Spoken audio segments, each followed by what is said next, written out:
Everywhere I go, I ask, do you think it's easier to raise girls or boys? And people say boys. And we love our girls. We love our girls.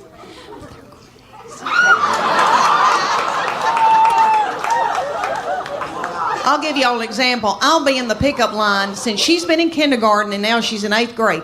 Every day I get to go thank the Lord and pick them up from school. And I'm sitting in my minivan. All right, I'm watching them come out. And they are in a good mood. I saw it.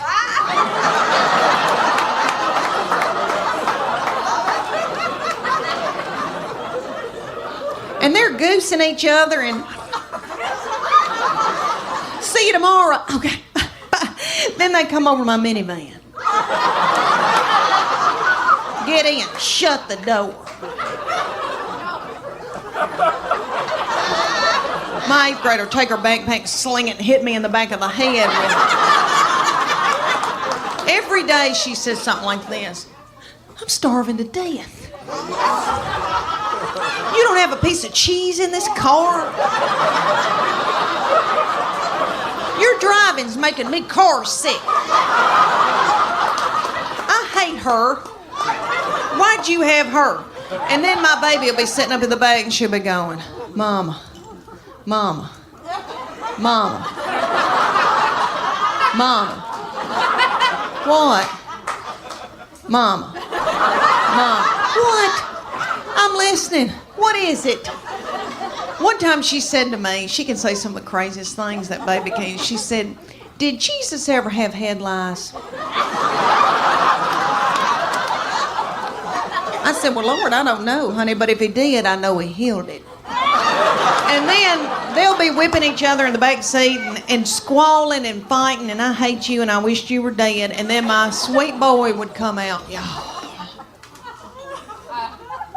and say something like, you know, they're building a new Home Depot up on 281. Just as happy-go-lucky.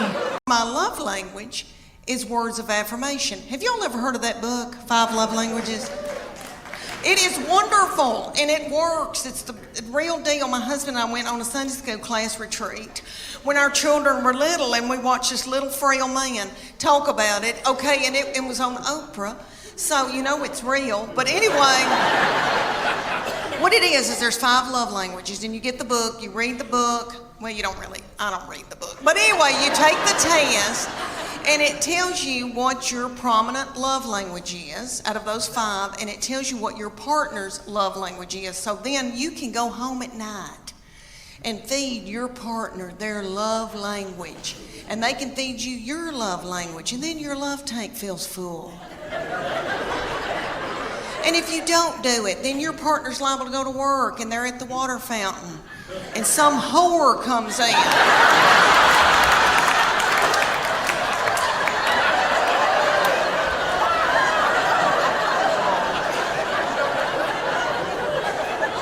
And feeds their love language. And then they feel a tingle.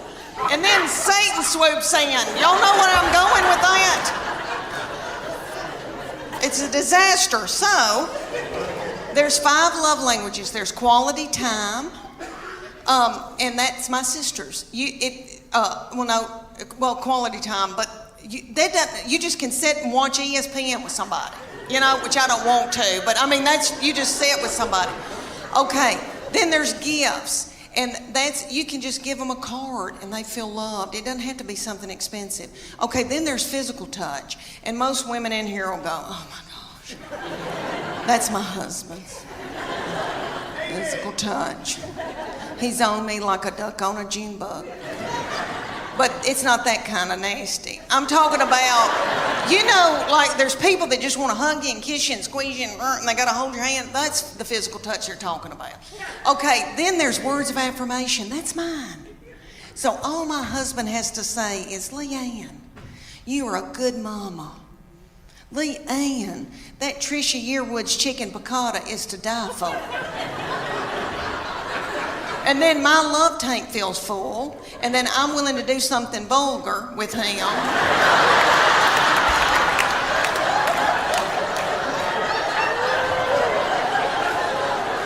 And then he gives me money to get my hair highlighted. So you see how works out. So his love language, the fifth one, is acts of service. So I have to go and build a set of shelves in the garage for him to feel love. Well, all over the United States, they've got this thing called competition cheer. And it's kind of like, if you don't know what that is, it's kind of like Honey Boo Boo meets the Olympics, really. It's gymnast. They're gymnasts. And there's one in Knoxville called the Sharks.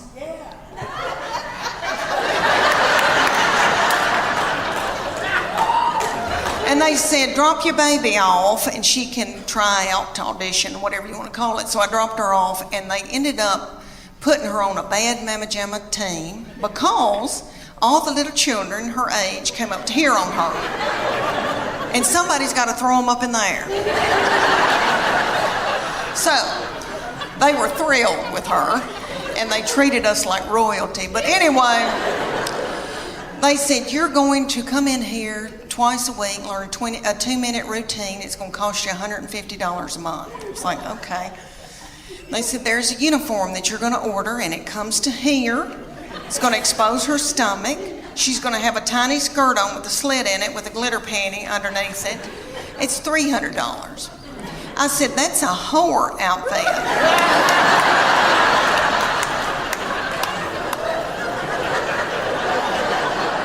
And it came with its own bag of whore makeup. So that all the little children could look alike.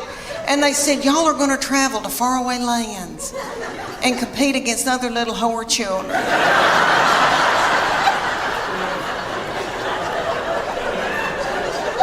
So we went to like Cincinnati or Atlanta. And we had to get hotel rooms and the gas and all of that. And then you drive up to a big coliseum, a huge coliseum. And there's tens of thousands of little whore children walking around. And my husband said, there could be pedophiles here. This is the ugliest thing I've ever, something's not right. Okay, so then they said, you're going to pay $150 for your baby to be in this competition. You're going to have to pay $30 to put a band on to get in and watch your baby in this competition. Somebody was selling corn dogs for $15. Okay. They start out with the babies, so it goes from 5 to 18 ages. So the babies come out in a tiny little skirt about the size of a napkin. And they come out to Beyonce's All the Single Ladies. And their little mamas are in their 20s. And they're not bitter yet. And they're in the front doing every move to keep their baby on track because they're babies and they need to be at home breastfeeding. So they move up throughout the day into my baby's age, and they're the reef sharks. They call out that name, honey, for 2.5 minutes. My baby throws little children up in the air, flinging little children, broken out in a sweat, working like a Trojan. Did you see my Spanx? Okay. All right. One of my girls said I look like Miley Cyrus in the Wrecking Ball in my Spanx. But anyway, so she throws his little children up. The little children she's throwing up in the air are the flyers. They call them the flyers. And they're freakishly tiny little children. I don't know where these people come from. Their mamas are freakishly tiny. I mean, I come from big people. I've got thick ankles. I can work in the fields. And the whole time she's throwing them in there, these little girls are going.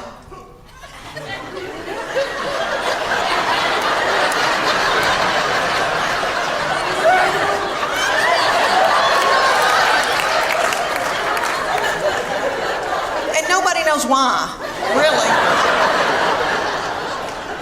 So at the end of the routine, after the 2.5 minutes, the finale, everybody hunkers down on the stage, puts their forehead on the stage, and my baby is the finale.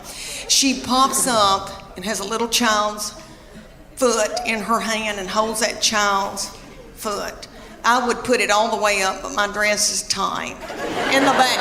But anyway, she holds this little child up over her head, Are y'all listening to me? I mean, it was a big deal.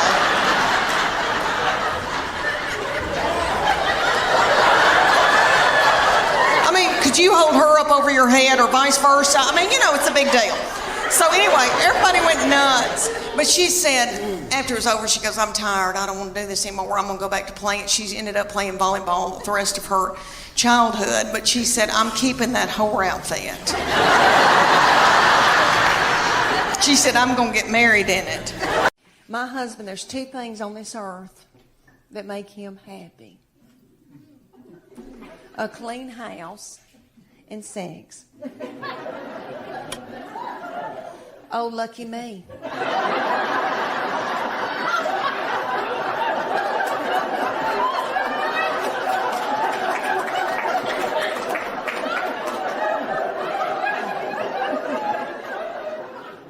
I like a clean house too. But I'm too fun to clean. I want somebody else to do it, So to make my husband happy, I got to where I would just pour bleach in certain parts of the house. And so when he came home, he'd smell it and think that I had been cleaning.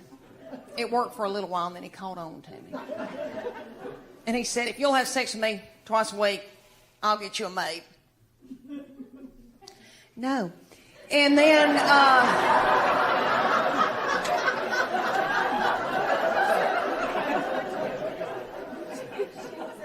he said, well, if you don't start taking care of my needs, I guess I'm going to have to get a girlfriend. I said, oh, dear Lord, say it's not so.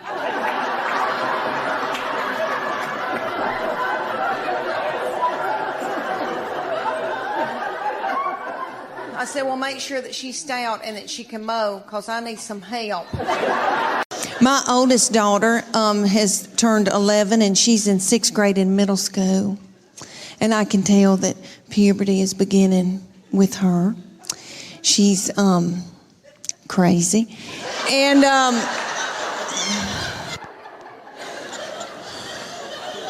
she's mean as a snake.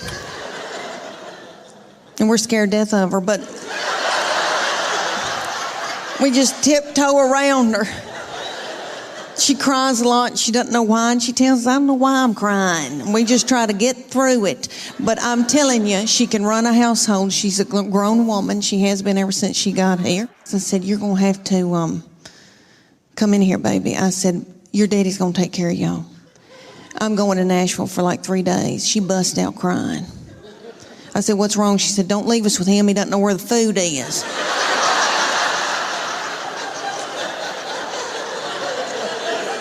I said, well, that's why you're in charge.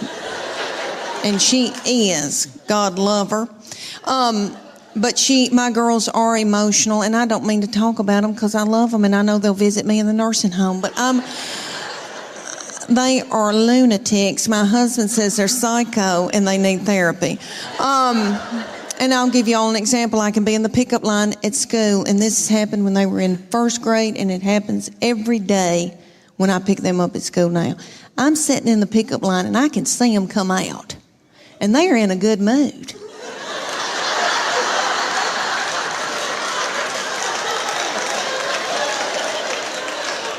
And they're goosing each other and giggling and doing and talking and having a good time. They're waving to the teachers and the principal. See you tomorrow. Okay. Then they come over to my vehicle. Get in. Shut the door. My 11-year-old take her backpack and sling it and hit me in the back of the head with it. Every day she says something like this. I'm starving to death. You don't have a piece of cheese in this car?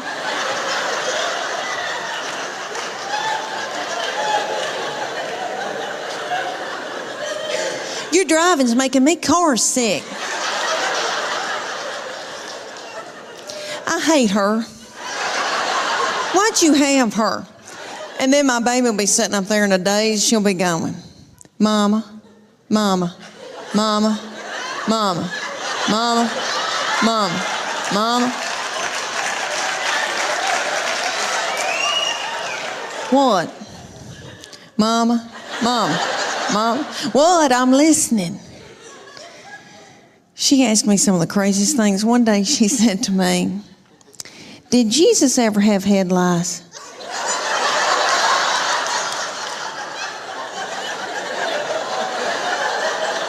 How do you answer something like that? I said, well, baby, if he did, I know he healed it. And then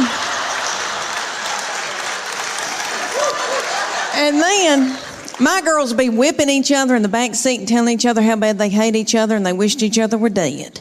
And then my sweet boy would come out.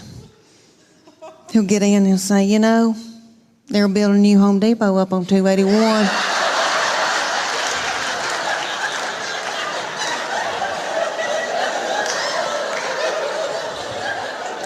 Just as happy-go-lucky. He's just like this. He's been like that all of his life. He's 14. He's never sassed me. I know people say it's coming. I'm telling you, I don't think it will. And I'm in love with him. My husband says I have an unhealthy obsession with him. Whatever. And, okay, let me tell y'all that my middle one, we go and get spray tans together. And I love them, and I feel thinner in them. If you're going through a hard time, go get a spray tan. Makes you feel like a movie star. Okay, well, we went the other night, and this is the difference for you young mamas out there. Like, women going like in your 20s and 30s and even in your 40s when you still are, you know, have life left in you. Okay. There's something happens to you when you're in your 50s, and it is wonderful. You don't care, okay? You don't care about anything. All right. We go to get a spray tan, and y'all know about Snapchat. There's a thing called Snapchat where you can video somebody and send it to your friend. Okay. Or send it out to the world, I guess. All right. I'm completely naked with a plastic bag on my head. In the spray tanning thing, and it's like a car wash. It does this. And then you do. And then you do. And then you do. Okay. And when it's cold outside, it feels like needles going in you. It's so cold. Oh, that's awful. But anyway, she started filming me on Snapchat. Completely nude. Now, in my 30s and 40s, I would have been hysterical, and I would have been in a bowl, and I would have been so torn up. In your 50s, at first I was like, and then I was like, I don't care.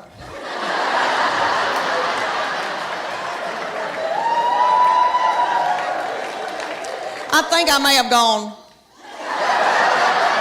I don't care. I don't care. It's a wonderful feeling. I hope y'all can all get to that one day where you don't care. Honey, it's wonderful.